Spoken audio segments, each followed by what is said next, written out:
Okay, you guys ready to start? Yeah. Okay. Let me read the authorization to meet remotely. As chair of the Sanborn Regional School Board's Facilities Subcommittee, I find that due to the state of emergency declared by the governor as a result of the COVID-19 pandemic and in accordance with the governor's emergency order number 12 pursuant to Executive Order 2020-04, this public body is authorized to meet electronically. Please note there is no physical location to observe and listen contemporaneously to this meeting, which was authorized pursuant to the governor's emergency order. However, in accordance with the emergency order, I'm confirming that we are providing the public access to the meeting by telephone with additional access possibilities by video or other remote electronic means. We're utilizing Zoom for this electronic meeting. All members of the Sanborn Regional School Board's Facilities Committee have the ability to communicate contemporaneously during this meeting through this platform. And the public has access to contemporaneously listen and, if necessary, participate at this meeting through dialing the following phone. 1-646-558-8656, meeting ID 938-0231-5613, or by clicking on the following website: public stream www.youtube.com/C/SRSD meeting videos. Anyone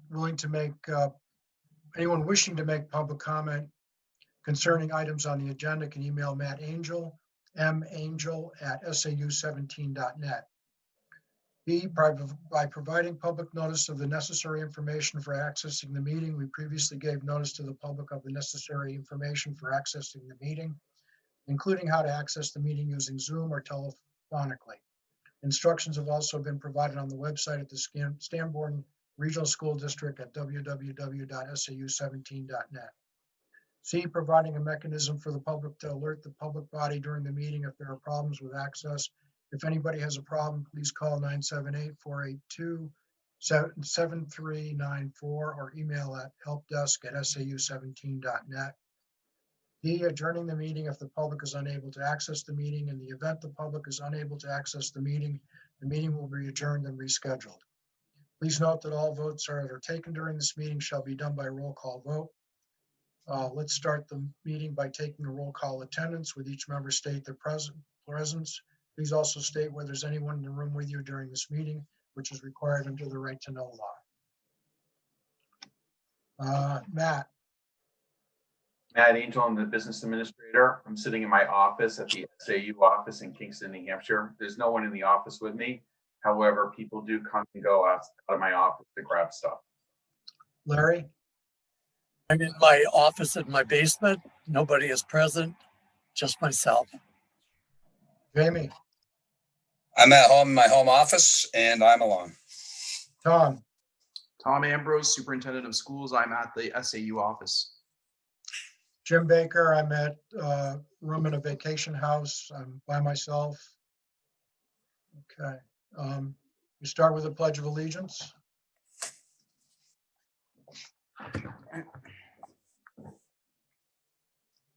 I pledge allegiance to the flag of the United States of America and to the republic for which it stands, one nation, under God, indivisible, with liberty and justice for all. All right, so Matt, do you want to go through the revolving fund balance? I understand it's the same as it was the last time. Yeah, and I'm going to try to go very quickly because we're going to be doing, we have a non-public tonight. Okay. So let's see. These are going to be the same amounts that were reported at the last Finance Committee meeting.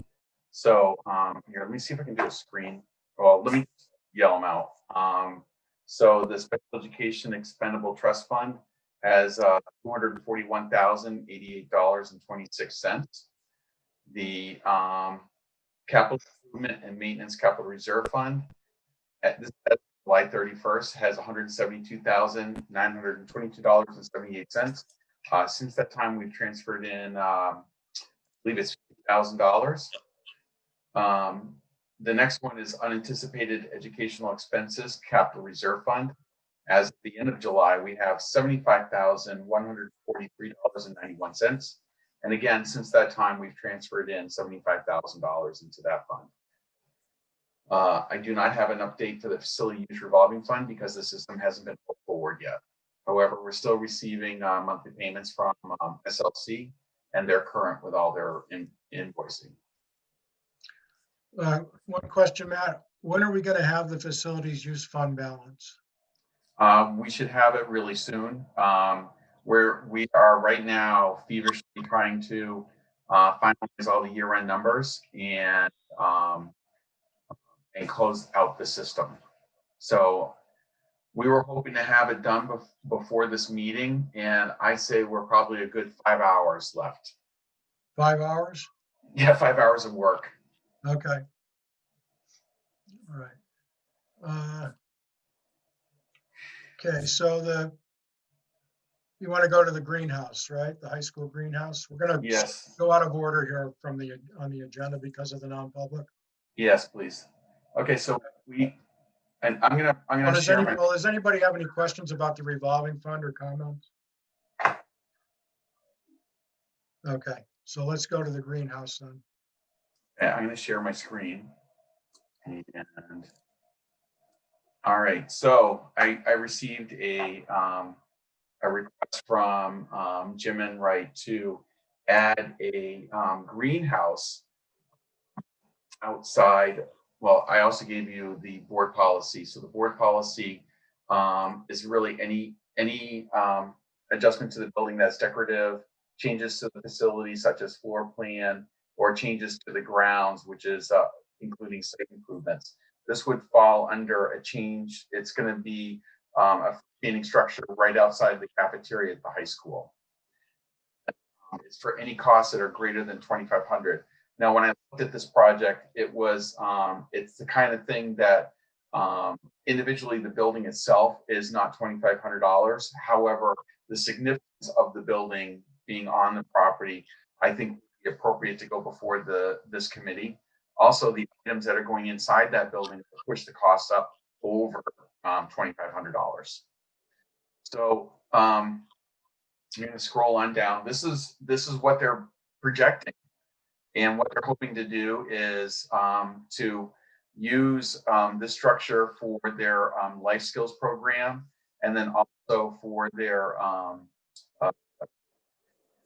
it's like a vocational learning program where the students will go in there and build tables and shelves for the life skills students to grow plants on. They're also going to be installing a solar panel to generate some power to run some pumps and lights inside the structure. Let me see if I can find the request.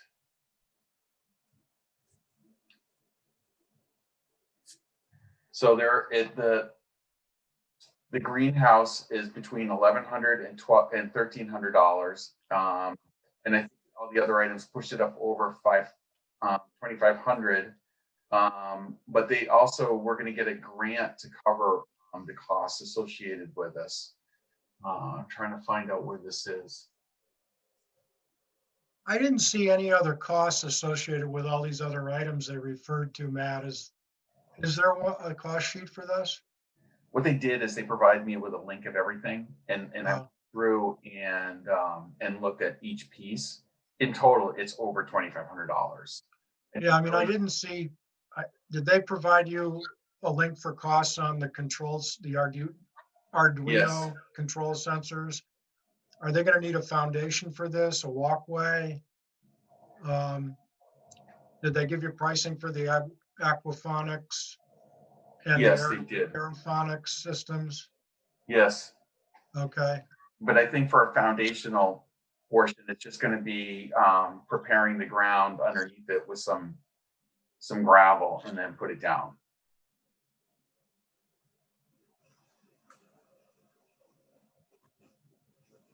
What about a walkway? I don't think that. That's a good question. That's a really, really good question. I don't have an answer for you on that. I know that a walkway is required for emergency exit, but sometimes they have classes out there too.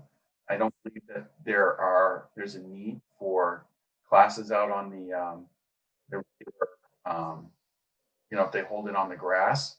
There's also no walkway to the outdoor classroom, physical walkway. So I think they're going to be okay without one, but I can definitely. Yeah, I'd like to see a list of what they're projecting for total costs and also annual ongoing costs or monthly costs. Absolutely. And And, honestly, I don't think this is something that we need to like decide absolutely tonight. Yeah, I So, understand. because there's The no other question students. I have for you is, there's an existing greenhouse, I believe, isn't there? No, I don't believe so. Well, I know there was a proposal that came up a couple of years ago for a much more expansive building for a greenhouse. And at that Yes. time, they mentioned that they did have a greenhouse, a small one. So I'd like to know about the status of that. Okay, we'll do. Anybody else have anything about this? Exactly where is this going to be built? It was going to be right outside the cafeteria, in between where the loading dock is and where the students eat their meals outside. Is that going to impact the emergency exits or anything like that? No, it's tucked off in a corner. So, but my question is, if they currently have life skills classes and this isn't part of it, what are we giving up to get this?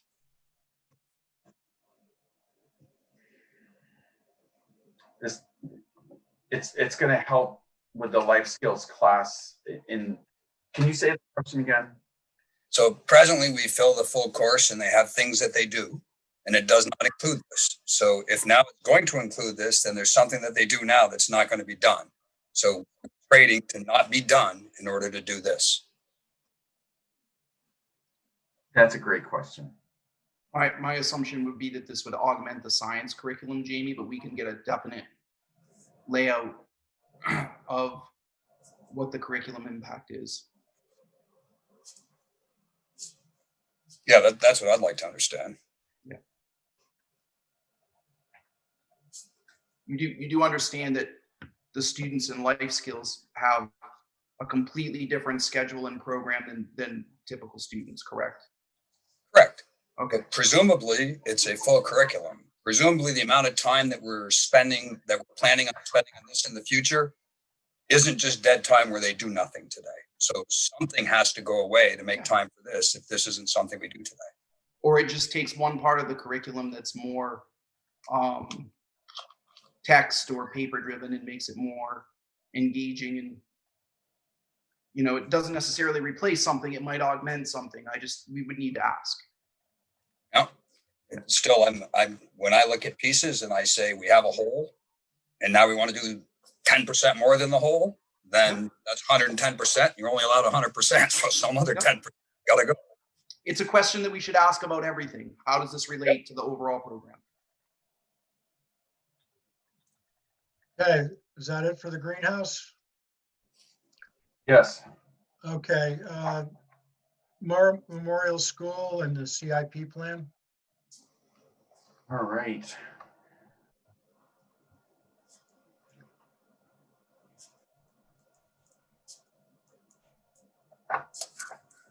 All right.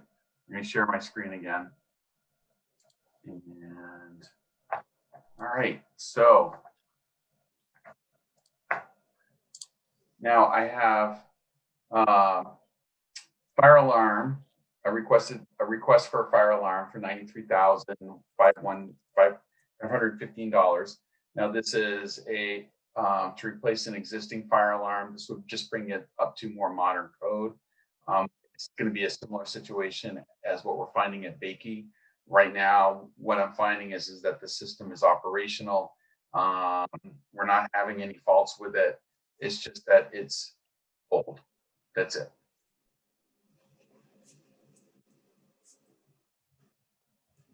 And I believe in Bakey, the committee decided not to go with the fire alarm.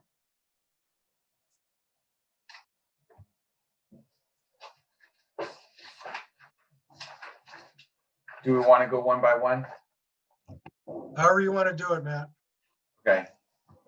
So what's the interest in the fire alarm? My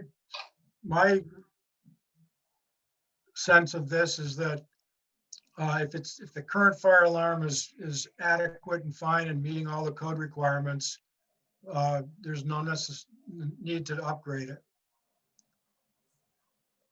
Anybody else? Yeah, That would be my, go ahead. how old is this fire alarm system? I believe all the fire alarms were put in somewhere around the 80s. So Around the 80s? system. So from reading the notes, the only thing that would be gained, or the significant thing that would be gained, is the fire department would be able to operate the fire alarm remotely, but I don't understand what that means and why that matters to the school district. Okay, so what that means is they can operate, right now the fire panel's inside the building. So if the building were on fire, they'd have to go inside the building to turn it off. Remotely means that the fire panel's on the exterior of the building. So if you were to go to the high school and you go to the front entrance, the fire panel's on the exterior of the building. And they can operate it without having to go inside the building. So they'd have to fight the fire with the alarm on. Yeah. Okay. Well, do they want to pay for this upgrade? No, but it's something that I should ask every year. Okay, thank you. It's also important to note that the fire alarm at Bakey does occasionally trigger at random unforeseen moments. And I don't know. I wanted to ask Matt and I didn't have a chance prior to this meeting. Matt, would replacing this address that as well? At Bakey it would, but I've only just recently learned about it going off. It just randomly went off a couple of weeks ago. And so to me, it seems like it's a new condition that I'm monitoring.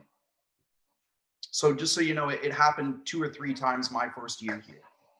Okay. Yeah, it's not a new condition. It's definitely been happening, but you know, I want to be clear that the frequency is, I don't have a log with the data on the frequency, but I think that's something to discuss in the future. We did discuss that when Matt brought it up. Okay. Yeah. Just so you I'll know. get a log on all of these. Okay. Okay. Yeah. All right. Is that it for the fire alarm? I believe so. Okay. Elementary school parking lot pavement. Now, the parking lot pavement in all of our schools, except for the high school, are in need of improvement. And if you were to drive over there, you're going to see some broken up pavement, some rough pavement. What I'd like to do is refresh a good portion of the paved surface, then do seal coating and line crack or crack sealing, and then line striping.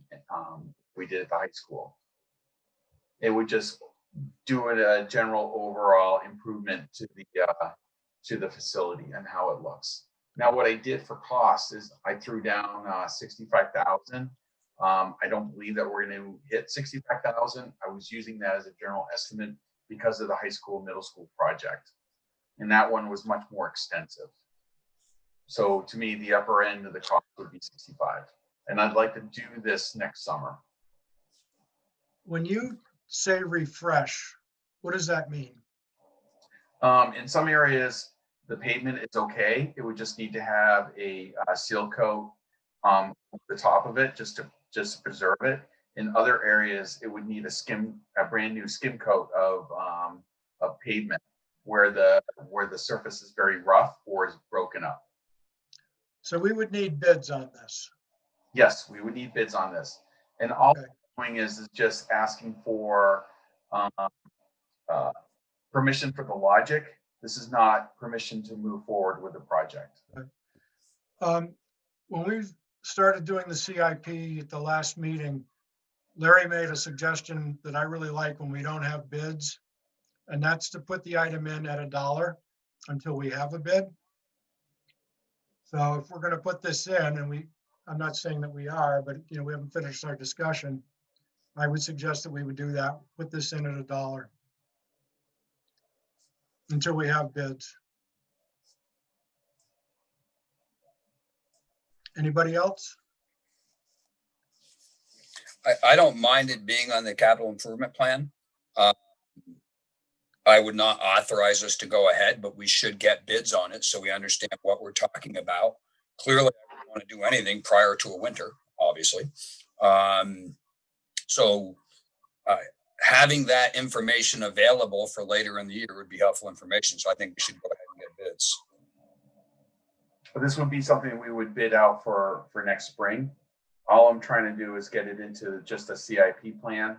And if we put it in as $1, that's sufficient.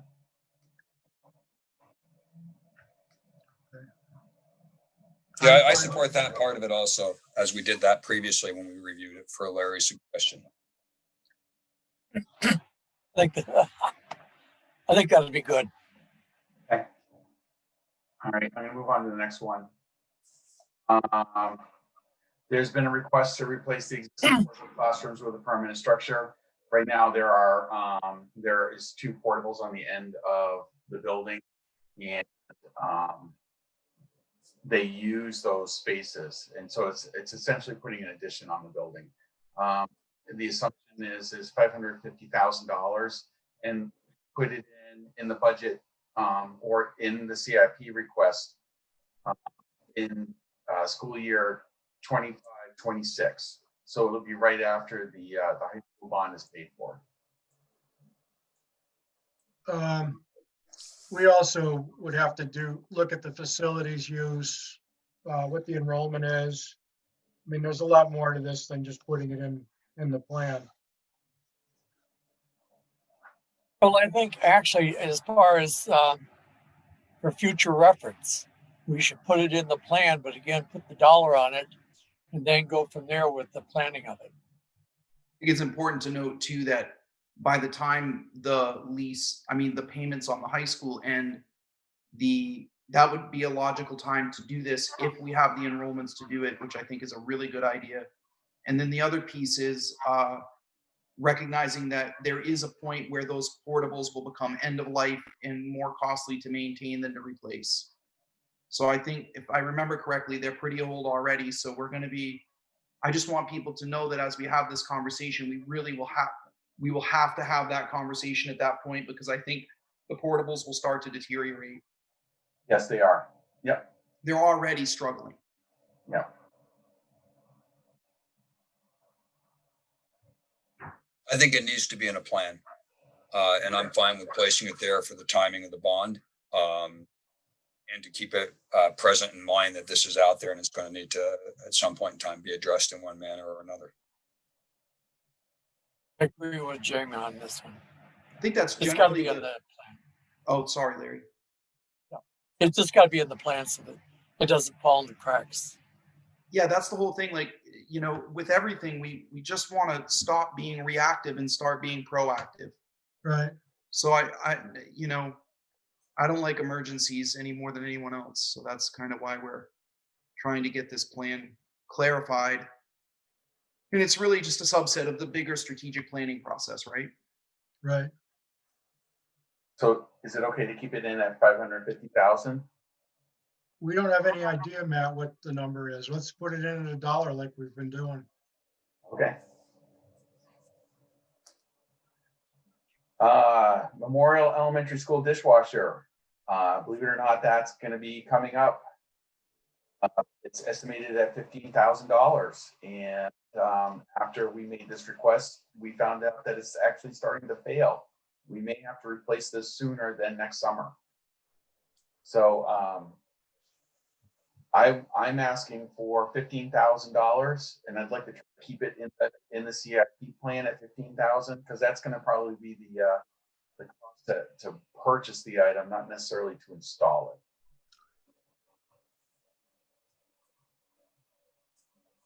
Any comments on that? Not overly. I mean, if we're at the verge of failure, I mean, what is the failure mode that you're looking at, Matt, that's giving you concern?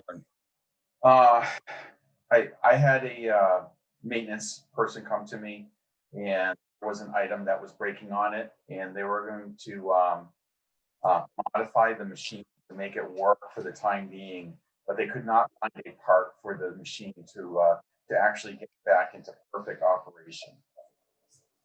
How old is this?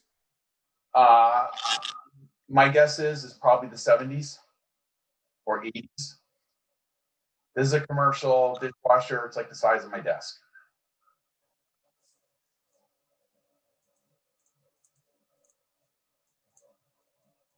Sounds like it's been there a while.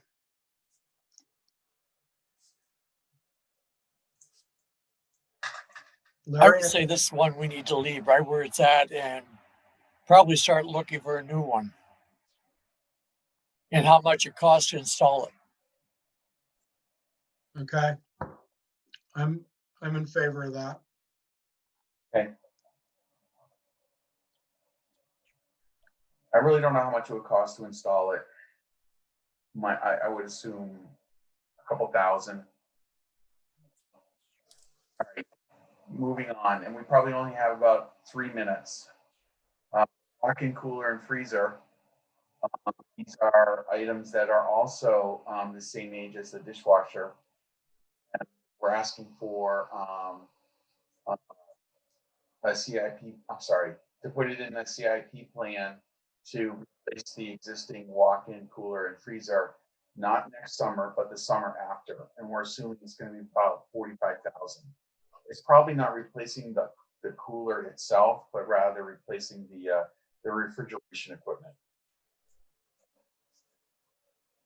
So you mean the components, Matt, the refrigeration components, like the compressor, the Exactly. part that holds the Freon, the how do I say it, the guts of it. Yes. Okay. I'd Okay. recommend on that, if you're going to do it that way, is to have them test the freezer itself to make sure it is holding the cold air inside and not leaking. Okay. We can do that.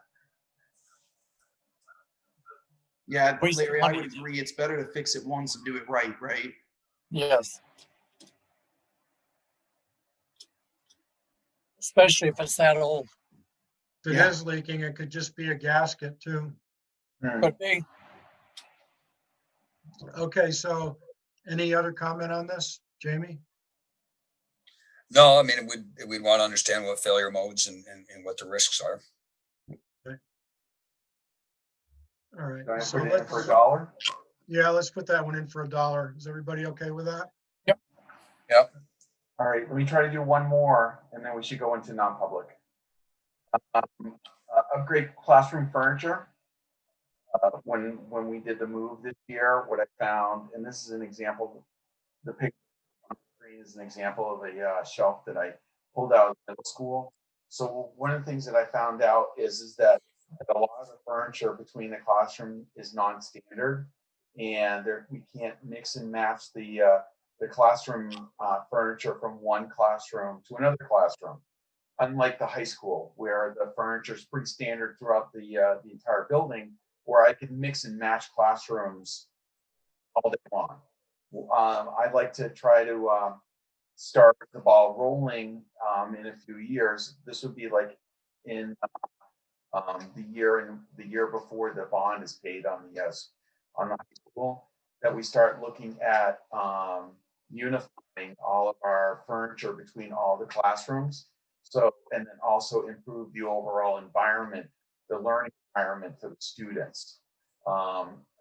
This would mean that we can take furniture out of Bakey and move it to Memorial, and it's the same furniture.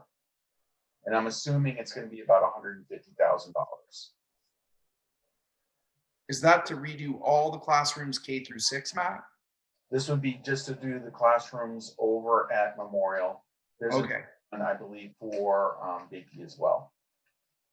Now, I would say, just having been in the district and being in all the classrooms across the district, at some point we need to either do a wholesale refresh of the other two schools, Memorial and Bakey, or we need to start a plan where we allocate a certain amount of money annually to each school to refresh a couple of classrooms, and then just have like a cycle. I think what Matt's suggesting is start off by redoing one school and then later on start a cycle. It really is a hodgepodge, and it is worth discussing.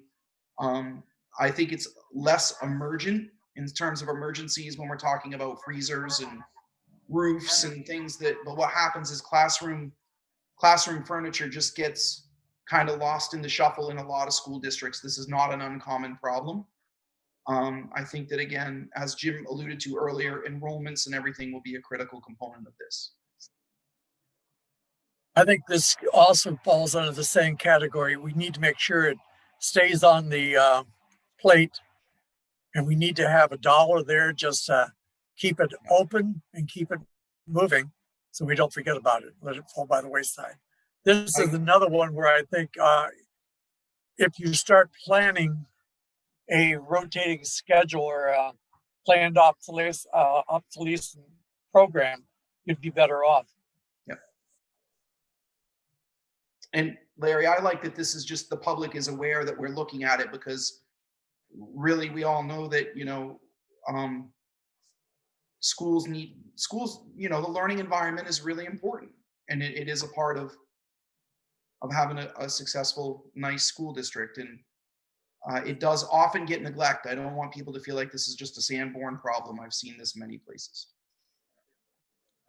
My only concern when we talk furniture is what Matt found in his audits and in his reviews of basements full of furniture, all kinds of furniture that has been replaced and then been replaced and been replaced. And so at some point in time, somebody else made the argument, well, we need to replace furniture. And, it could be a black hole of spending to always try to stay with the most recent furniture. So That's why, Jamie, that's exactly what I was referring to. If you have a plan on how to get rid of it as well as get it. Right. Matt? We can trade in our old furniture when we purchase new furniture. We really need to get into the mindset that we roll over our furniture and not put any into storage. Amen. Amen to that one. Okay. I'm with you there, particularly if you can trade it in and get value for it. That's much better. Yeah. So is that a footnote in the CIP section for this item? I would say yes. No. And we should probably go back and footnote that same thing in the Bakey one, because we had the Bakey CIP on this issue also. Okay. Yeah. All right. I think I want to tie it off here and go and request that we go into non-public. All right. Do you have the RSA? I do. Okay. Would you like me to do it? Sure. Okay. Mr. Chairman, I move that we go into non-public session per RSA 91-A, :3, Roman numeral 2. Okay. I guess we need a vote. You need a second on that. Oh, second. Okay. You got a second. Jamie? Aye. Larry? Aye. And I for myself.